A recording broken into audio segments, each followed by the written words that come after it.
శ్రీ గురుభ్యో నమః. చంద్రభాగా తరంగాలు. రోహిదాసు. నిప్పు కనిపించలేదు, పొగ కనిపించింది. విద్యుచ్ఛక్తి అగుపించలేదు, వెలుతురు అగుపించింది. గాయకుడు గోచరము కాలేదు, గానము వినిపిస్తున్నది. మానవుని జీవితము అర్థమవుతుంది. ఆ జీవితము వెనుక గాఢంగా పెనవేసుకుని ఉన్న కారణ సంఘాతం అర్థం కాదు. పండితుని కుమారుడు శుద్ధ పామరుడు. వికారుని పుత్రిక సర్వాంగ సుందరి. వాచాలుని బిడ్డ మోగవాడు. మోగవాని సంతానం వక్తృత్వానికి మారుపేరు. శైశవ దశలోనే కొందరు జ్ఞానవంతులు, వృద్ధాప్యంలో కూడా ఎందరో మూర్ఖులు. మంచిగా బ్రతకాలని ప్రయత్నించి ఓడిపోయిన వారు కొందరు, మంచిగా జీవించిన వారు కొందరు, వంచనకు తల వంచిన వారు మరికొందరు. ఆలోచించేవానికి అనూహ్యమంటూ ఒకటి ఉండదు. ఆలోచన రహితునకు ఉన్నదంతా అయోమయమే. నేటి మన జీవితం మనకు తెలుసు, గత జన్మల గాథలు తెలియవు. భవిష్యత్తులో జరిగే పరిణామాలు ఊహకందవు. గతమును అనుసరించి నడుస్తున్నది వర్తమానం, వర్తమానమును అనుసరించి నడిచేది భవిష్యత్తు. నేటి జీవితమునకు గతం కారణమైనప్పుడు నేటి మన జీవన రీతిని అనుసరించి గతంలో ఎలా చరించామో గ్రహింపవచ్చు. వర్తమానమును అనుసరించే భవిష్యత్తు రూపొందించబడుతుంది కనుక నేటి మన ప్రవర్తనను అనుసరించి భవిష్యత్తులో ఎలా నడుస్తామో ఊహించవచ్చు. గతం అందించిన పరిస్థితి మన అందుబాటులో లేదు. వర్తమానం తీర్చిదిద్దే ప్రవర్తన మన ఆధీనంలో ఉంటుంది. ప్రవర్తనను అందుబాటులో ఉంచుకొని వర్తమానంలో నడపగలిగితే భవిష్యత్తు అత్యుత్తముగా తీర్చబడుతుంది. ఇలా ఎందరికి సాధ్యం?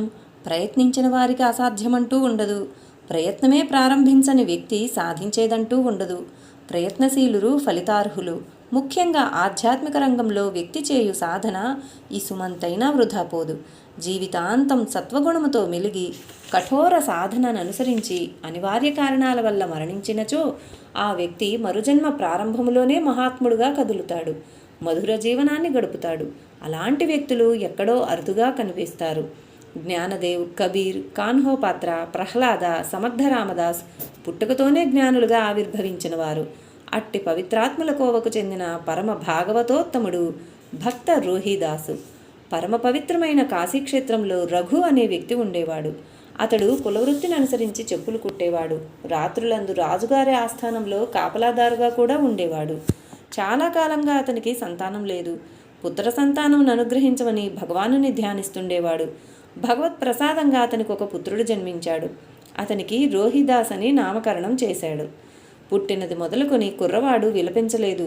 సదా ప్రశాంతవదనుడై కనిపించేవాడు.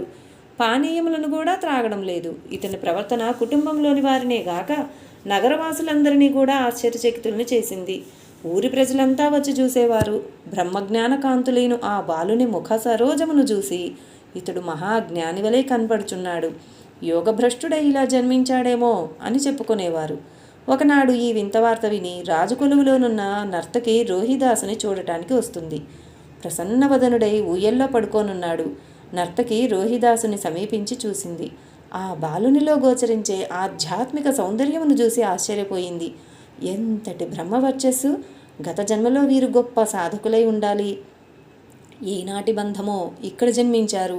జన్మరహస్యము తెలియు నెవరితనము మహాత్మా, ఎవరు మీరు అని అప్రయత్నంగా అన్నది రాజనర్తకి.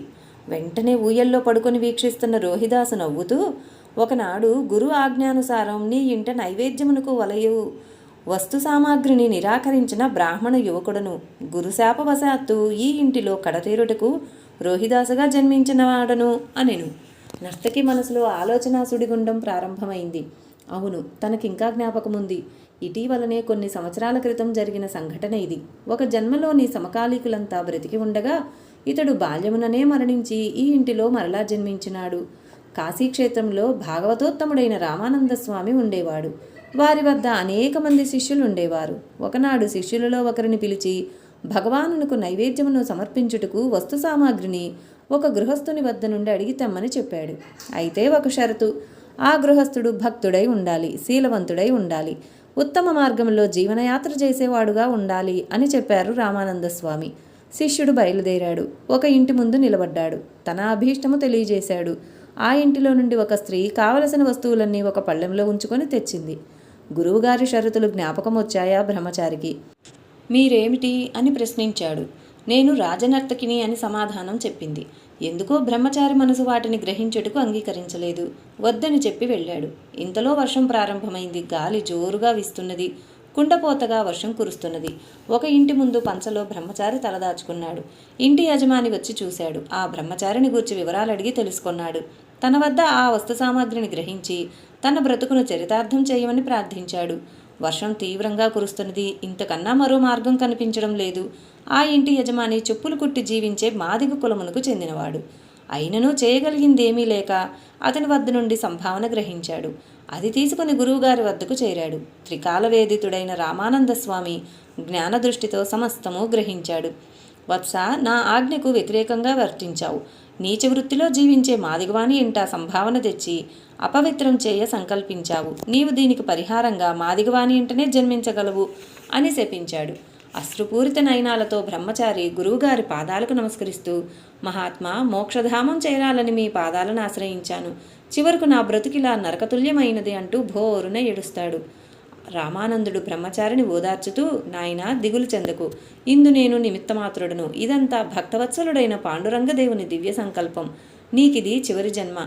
మోక్షధామమును చేర్చుటలో అది కడపటి సోపానము. భక్తికి జాతి, వర్ణ, లింగ భేదాలు లేవని నీ జీవితం ద్వారా ప్రపంచానికి తెలియజేయాలని భగవానుడు అభిప్రాయపడ్డాడు. ఇప్పుడు జరిగినదంతయు కాకతాళీయ న్యాయమే నని తెలియజేయగా, గురుకృపకు పులకాంకితుడైన బ్రహ్మచారి రామానందుని పాదాలపై పడి తన కన్నీటితో గురుపాదాలను అభిషేకం చేస్తాడు. తరువాత కొంతకాలానికి బ్రహ్మచారి గతిస్తాడు. అతడే తాను సంభావన గ్రహించిన రఘు అనే మాదిగవాని ఇంట రోహిదాసుగా జన్మిస్తాడు. ఈనాడు తనను దర్శించడానికి వచ్చిన నర్తకి ఎవరో కాదు. గత జన్మలో తాను సంభావనను గ్రహించుటకు నిరాకరించినది ఈ నర్తకి వద్దనే. తన గత జన్మ వివరాన్ని తెలియజేయగానే రాజనర్తకి దిగ్భ్రాంతి చెందింది. రోహిదాస్కు నమస్కరించి, మహాపురుష, మీరు జ్ఞానస్వరూపులు. మీకు తెలియంది లేదు. మీకు మేము చెప్పగలిగింది లేదు. మీరు ఆహార పానీయములను విసర్జించుట యుక్తము కాదు. అలా చేయుట వలన మీరు కాని దేహాన్ని మీరు శుష్కింపజేయుచున్నారు. ఈ శరీరము భగవానునిది. ఈ దేహాన్ని పనిముట్టుగా స్వీకరించి భగవానుడు తాను చేయదలిచిన కార్యములు నిర్వహించాలి. మీరు నిరాహారంగా జీవించి శరీరమును శుష్కింపజేయుచు భగవానుని దివ్య సంకల్పానికి అవరోధం కల్పించిన వారగుచున్నారు అని రాజనర్తకి చెబుతుంది. నర్తకీ ప్రబోధము బాలుడైన రోహిదాసులో చక్కటి పరిణామం తెచ్చింది. అప్పటి నుండి తాను ఆహారమును గ్రహించుటకు అంగీకరించాడు. తల్లిదండ్రులు ఆనందభరితులయ్యారు. రోహిదాసు దినదిన ప్రవర్ధమానుడగుచున్నాడు. కానీ అతని వ్యక్తిత్వము, ప్రవర్తన ఎవరికీ అంతుపట్టని రహస్యాలుగా మిగిలాయి. ఎవరితోనూ మాట్లాడడు, ఏ పని చేయడు. తండ్రికి వృద్ధాప్యం సమీపిస్తున్నది. కుమారుడైన రోహిదాసును తన కులవృత్తిలో ఉంచి తాను విశ్రాంతి తీసుకోవాలనుకుంటాడు తండ్రి. కానీ రోహిదాసు మనసందుకు భిన్నంగా ఉంది. జంతువుల చర్మాలతో చెప్పులు కుట్టడం తన చేత కావడం లేదు. జీవకారుణ్యంతో హృదయం కుంచుకుపోసాగింది. ఏ పని చేయక నిరంతరం ఒంటరిగా మసలుతున్న రోహిదాసు ప్రవర్తన తండ్రిని ఆవేదనకు గురిచేసింది. ఒకనాడు రామానంద స్వామి తన ఇంటి ముందు నడుస్తుంటాడు. రోహిదాసు తండ్రి రఘు చూస్తాడు. వెంటనే వెళ్ళి రామానంద స్వామి పాదాలపై పడి నమస్కరించాడు. మహాత్మా, నాకు రోహిదాస్ అనే ఏకైక పుత్రుడున్నాడు. అతనికి యుక్త వయసు సమీపిస్తున్నది. అయినను ఉదాసీనంగా ఉంటూ ఏ పనియందు ఆసక్తి చూపక నిరర్ధకంగా కాలాన్ని హరింపజేస్తున్నాడు. వృద్ధులమైన మాకు అతడొక్కడే ఆధారం. తమ కరుణావీక్షణములతో అతన్ని మార్గంతో మళ్లించి క్రియాశీలుడగునట్లు అనుగ్రహించవలసింది అని రామానందుని ప్రార్థిస్తాడు. రఘు ప్రార్థన విన్న రామానంద స్వామి మనసు ద్రవించింది. రఘు ఇంటివైపు నడిచాడు. రోహిదాసును చూశాడు. రోహిదాసు ఎవరో కాదు, తన శిష్యుడేనని తొలిచూపులోనే గ్రహించాడు రామానంద స్వామి. వత్స, ఏం చేస్తున్నావు అని ప్రశ్నించాడు రామానంద స్వామి. తన గురువైన రామానంద స్వామి ఇంకా జీవించే ఉన్నారని రోహిదాసు హృదయం పొంగిపోయింది. గురుదేవా, రామనామామృతాన్ని పానం చేస్తున్నాను అన్నాడు. ఇక మీదట ఏమి చేయదలుచుకున్నావు అని ప్రశ్నించాడు రామానంద స్వామి. మీ ఆజ్ఞ కొరకే వేచియున్నాను. తమరెలా జీవించమంటే అలా జీవించడానికి సిద్ధంగా ఉన్నానన్నాడు రోహిదాస్. రోహిదాస, నీ తల్లిదండ్రులు చేయమనిన పనిని నిస్సంకోచంగా ఆచరించు. కులవృత్తి ఎంత అధమమైనదైనను దానిని ఆచరించుటలో దోషము లేదు. హృదయంలో రామరూపాన్ని ప్రతిష్ఠించుకుని నాలుకపై రామనామం కదులుచుండా కరచరణాదులతో నియమితమైన కర్మం ఆచరిస్తూ తరించు అని రామానంద స్వామి ఉపదేశించి వెళ్ళారు. ఆనాటి నుండి రోహిదాసులో మానసికంగా మార్పు వచ్చింది. తండ్రికి విశ్రాంతినిచ్చాడు. తాను తండ్రిగారి కులవృత్తి చేపట్టాడు. నిత్యము రామనామాన్ని ఉచ్చరిస్తూ చెప్పులు కుట్టేవాడు. వైష్ణవులకు ఉచితంగా పాదరక్షలు కుట్టి సమర్పించుకునేవాడు. రోహిదాసులో వచ్చిన పరిణామానికి తల్లిదండ్రులు అమితానందం పొందారు. ఒకనాడు తన తండ్రి అయిన రఘుకు అనారోగ్యం కలిగింది. రాజభవనంలో రాత్రి కాపలా వెళ్ళలేక తన కుమారుడైన రోహిదాసును వెళ్ళమని ఆజ్ఞాపించాడు. తండ్రి ఆజ్ఞను శిరసావహించి రోహిదాసు రాజభవన కాపలాదారుగా వెళ్ళాడు. అర్ధరాత్రి అయింది. రామనామామృత పానచిత్తుడైన రోహిదాసును తమోగుణ జనిత నిద్ర దరిచేరదు. భగవానుని గూర్చి స్తోత్రం చేయసాగాడు. అర్ధరాత్రి నిశ్శబ్ద సమయంలో తాను పరవశించి స్తోత్రం చేయడం రాణిగారికి నిద్రాభంగమైంది. ఆ విషయమై రాజుగారికి ఫిర్యాదు చేయడం జరిగింది. రాజుగారు రోహిదాసును పిలిపించి విచారించారు. తాను నిద్రాభంగం చేయాలని ప్రయత్నపూర్వకంగా భావించి చేసింది కాదని, తాను పారవస్య భక్తి తన్మయత్వంలో అప్రయత్నంగా స్తోత్రాలు చేయడం జరిగిందని రోహిదాసు రాజుగారికి తెలుపుతూ తన తప్పిదమునకు క్షమించవలసిందని రాజుగారిని కోరుతాడు. రోహిదాసు వినమ్రతా వచనములకు రాజుగారి మనసు శాంతిస్తుంది. రాత్రి కీర్తించిన స్తోత్రములను మళ్లీ గానం చేయమని రాజుగారు కోరగా రోహిదాసు స్తోత్రములను పఠించి వాటి భావం కూడా తెలియజేస్తాడు. రోహిదాసు ప్రజ్ఞా విశేషములకు రాజుగారికి సంతృప్తి కలిగింతుంది. అధమకులంలో జన్మించిన రోహిదాసుకు ఇంతటి విజ్ఞానం ఎలా కలిగిందా అని రాజు విస్మయం అందుతాడు. రోహిదాస, నీలో ఇంతటి జ్ఞానం ఎలా ఉదయించింది అని రాజు ప్రశ్నిస్తాడు. రోహిదాసు నమస్కరిస్తూ, ప్రభు, నాకేమీ తెలియదు. నిరంతరము భగవన్నామస్మరణ తప్ప మరి ఒకటి నేనెరుగను. నామమహిమ వర్ణనాతీతం. నామము మృతము కాదు. నామము ఉచ్చరించుకొలది ఆనందం పెరగడమే గాని తరగడమంటూ ఉండదు అంటూ తన హృదయ పారవస్యంలో చక్కటి కీర్తనగానం చేశారు. భగవన్నామమునందు ప్రీతి జనింపవలనే కాని జనించిన ప్రీతి నశించదు. ఓ ప్రభు, నీవు చందనము వంటి వాడవు, మేము జలము వంటి వారము. మమ్ములను నీవే సుగంధముతో నింపుచున్నావు. ప్రభు, నీవు మేఘము వంటి వాడవు, మేము నిన్ను చూసి నర్తించు నిమళ్ళము. నీవు చంద్రుని వంటి వాడవు, మేము చకోరముల వంటి వారము. ప్రభు, నీవు దీపము వంటి వాడవు, మేము వత్తి వంటి వారము. నీ వెలుగుచే మేము రాత్రింబవళ్ళు ప్రకాశిస్తాము. ప్రభు, నీవు ముత్యము వంటి వాడవు, మేము దానినంటి ఉన్న దారము వంటి వారము. బంగారుకు పరిమళం అబ్బినట్లు నీ వలననే మాకొక విలువ ఏర్పరుచున్నది. ప్రభు, నీవు స్వామివి, మేము నీ దాసులము. రోహిదాసు యొక్క భక్తి ఇదే అని అమృతగానం చేశాడు. రోహిదాసు భక్తికి మెచ్చి రాజుగారు సంభావననిచ్చి సత్కరించారు. ఒకనాడొక బ్రాహ్మణుడు రోహిదాసు యొక్క గొప్పతనం విని అతనిని పరీక్షించి చూడవలయునని అసూయతో రోహిదాసు ఇంటికి వస్తాడు.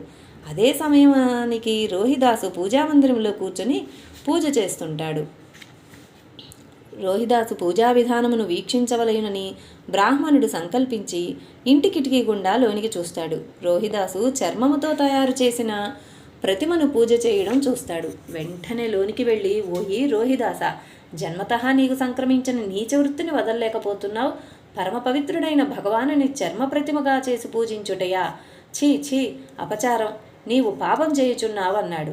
రోహిదాసు బ్రాహ్మణునికి నమస్కరిస్తూ, విప్రోత్తమ, మీరు సర్వజ్ఞులు, తమకు తెలియనిదంటూ లేదు. చర్మం ఎలా నీచమైంది?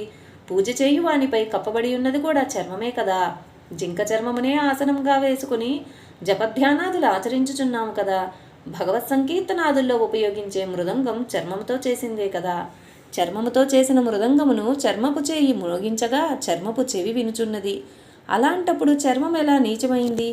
భగవంతుని చర్మ ప్రతిమగా పూజించడం ఎలా పాపమైంది? పోని నే చేసే పూజా విధానం శాస్త్రసమ్మతం కానిచో మీరు తెలియచేయండి, ఇక మీదట ఆ విధంగా ఆచరిస్తానని అడుగుతాడు. బ్రాహ్మణుడు రోహిదాసు మాటలకు కోపోద్రిక్తుడవుతాడు. ఓ ఈ భ్రష్టమానవా, నీ వ్యర్థ ప్రసంగములను ఆపు. నీచ కులజుడవైన నీకు ఉత్తమ కులస్థుడనైన నేను పూజ నేర్పుటయా?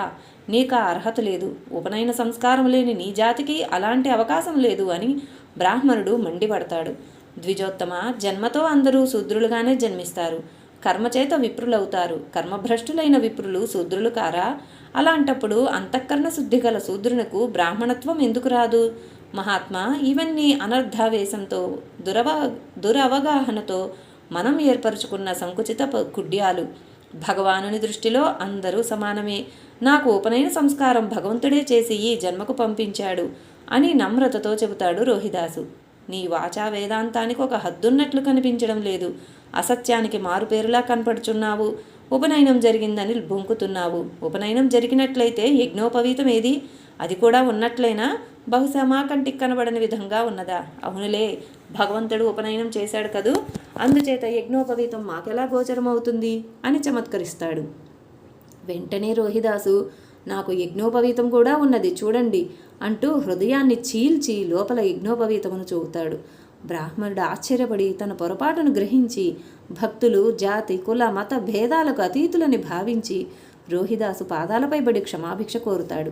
రోహిదాసుకు వివాహమైంది, పిల్లలు కలిగారు. రోహిదాసు తల్లిదండ్రులు మరణించారు. రోహిదాసు దారిద్ర్యంతో పోరాడవలసి వచ్చింది. హృదయంలో రామనామాన్ని ధరించి సదా రామనామస్మరణ చేస్తూ సంతృప్తితో జీవిస్తుంటాడు. ఒకనాడు భగవానుడు సాధురూపంలో వచ్చి దర్శనమిస్తాడు. రోహిదాసు చేయు భక్తికి తృప్తి చెంది స్పర్శవేదిని బహూకరిస్తాడు. రోహిదాస, ఇది స్పర్శవేది. దీనితో ఏ లోహపు వస్తువును స్పృశించినను అది బంగారంగా మారుతుంది. నీ మీదున్న ప్రత్యేక ప్రేమతో దీనిని నీకిస్తున్నాను, జాగ్రత్తగా ఉంచుకోవలసింది అని చెబుతాడు. రోహిదాసు పనిలో నిమగ్నమై ఉండట చేత, మహాత్మా, నేను పనిలో ఉన్నాను, ఆ గూటిలో ఉంచండి అని చెబుతాడు. భగవానుడు గూటిలో పరశువేది నుంచి వెళ్తాడు. కొంతకాలమైన తర్వాత సాధువు మళ్ళీ తిరిగి వచ్చి, రోహిదాస, నేనిచ్చిన స్పర్శవేది ఏమైనది అని అడుగుతాడు. స్వామి, మీరు ఉంచిన చోటనే ఉంది చూడండి అని రోహిదాసు చెబుతాడు. సాధువు చూడగా అది అక్కడే ఉంది. రోహిదాస, నీవు ఈ స్పర్శవేదిని ఉపయోగించలేదా అని సాధువు అడుగుతాడు. మహాత్మా, క్షమించండి, అలాంటి విషయాల్లో నాకు ఆసక్తి ఉండదు. మానవ జీవితం 3 నాళ్లు. భోగభాగ్యాలతో తులతూగాలని, సిరి సంపదలతో వెలిగిపోవాలని భావించడం అజ్ఞానం కాదా? తరగని సుఖము, చెదరని ఆనందము భగవన్నామమునందే ఉన్నవి. నా జీవితంలో ఒక్క క్షణమైనను వృధా పోకుండా నిరంతరము భగవానుని పూజ్య చరణారవిందములందు మనసు లగ్నమగునట్టులా ఆశీర్వదించండి అని రోహిదాసు ప్రార్థిస్తాడు. రోహిదాసు భక్తికి సాధువు సంతృప్తి చెంది ఒక సాలగ్రామమును ఇచ్చి దానిని పూజించి తరించమని చెప్పి తన నిజరూపమగు శంఖ చక్ర గదా పద్మములతో దర్శనమిచ్చి అంతర్ధానమవుతాడు. రోహిదాసు సూర్యోదయాత్ పూర్వమే గంగానదిలో స్నానమాచరించి సాలగ్రామమునకు పూజ చేసేవాడు. పూర్తి కాగానే ఒక బంగారు నాణెము సాలగ్రామము ముందు కనిపించేది. రోహిదాసు భగవత్ప్రసాదంగా భావిస్తూ దానిని విక్రయించి ఆ వచ్చిన డబ్బుతో పేదలకు అన్న సంతర్పణ, వస్త్రదానము చేసేవాడు. ఇలా నిత్యాన్నదాన శాంతులతో రోహిదాసు తన జన్మను సార్థకం చేసుకుంటున్నాడు. రోహిదాసు వద్ద ఒక సాలగ్రామం ఉన్నదనియు, అది ప్రతినిత్యము ఒక బంగారు నాణెమును ఇచ్చుచున్నదనియు, దానివలన అన్నవస్త్ర దానాదులు చేసి ప్రజల్లో కీర్తి ప్రతిష్టలు సంపాదించుచున్నాడనియు రాజుకు తెలియజేస్తారు మంచిని చూడలేని కర్కశ మానవులు. రాజు రోహిదాసును పిలిపిస్తాడు. తాను పూజ చేయు సాలగ్రామమును రాజమందిరమునకు చేర్చమని చెబుతాడు. తనకు భగవంతుడు స్వయంగా ఆ సాలగ్రామమును అనుగ్రహించాడనియు, అది తనకు ప్రాణ సమానమైనదనియు, ఆ పవిత్ర సాలగ్రామమును తనకు దూరం చేయవద్దని రోహిదాసు రాజుగారిని ఎంతగానో ప్రార్థిస్తాడు. రాజు ఆగ్రహం చెంది బలవంతంగా రోహిదాసు ఇంటిలోని సాలగ్రామమును తీసుకుని రమ్మని ఆజ్ఞాపిస్తాడు. భటులు రోహిదాసు గృహానికి వెళ్ళి రోహిదాసు పూజామందిరంలో ఉన్న సాలగ్రామమును తీసుకొని వస్తారు. రాజు తన పూజామందిరంలో ఉంచుకుంటాడు. రోహిదాసు పరితపిస్తూ, రామా, సాలగ్రామమును నాకు దూరం చేయగలరేమో గాని నిన్ను నా హృదయం నుండి దూరం చేయగలరా? అది ఎవరి తరమూ కాదు అని భావిస్తూ ఇల్లు చేరుతాడు. మరునాడు రాజుగారు పూజామందిరానికి వెళ్తారు. సాలగ్రామం పెట్టిన చోట లేదు. రోహిదాసు మరునాడు పూజామందిరానికి వెళ్ళి చూచేసరికి సాలగ్రామము యథాప్రకారం దర్శనమిచ్చింది. జై జై భక్తవత్సల భగవాన్. రాజు తన తప్పిదమును గుర్తించి రోహిదాసును క్షమాభిక్ష కోరుతాడు. భగవంతుడికి భక్తుడికి అడ్డు నిలిచే వారెవరున్నారు? అందుచేతనే హైందవాలయాలలో భక్తునికి విశిష్ట స్థానం ఇవ్వబడింది. గర్భాలయంలో స్వామికి ఎదుట భక్తుని విగ్రహం ఉంటుంది. రామ విగ్రహం ఉన్న చోట ఎదురుగా ఆంజనేయ స్వామి, శివ సన్నిధిలో నందీశ్వరుడు, విష్ణు సన్నిధిలో గరుత్మంతుడు, విఘ్నేశ్వరాలయంలో మూషికము ఉంటారు. భగవంతుని నిరంతరము మోయుచున్న భక్తుల పవిత్రతకు చిహ్నంగా వారికి ఆ స్థానం కల్పించడం జరిగింది. ఆ కారణం చేతనే భగవానునికి భక్తునికి మధ్య నడవకూడదని అంటారు. దాని అంతర్భావం ఏమిటి? భక్తుని దృష్టి సదా భగవంతునిపైనే ఉంటుంది.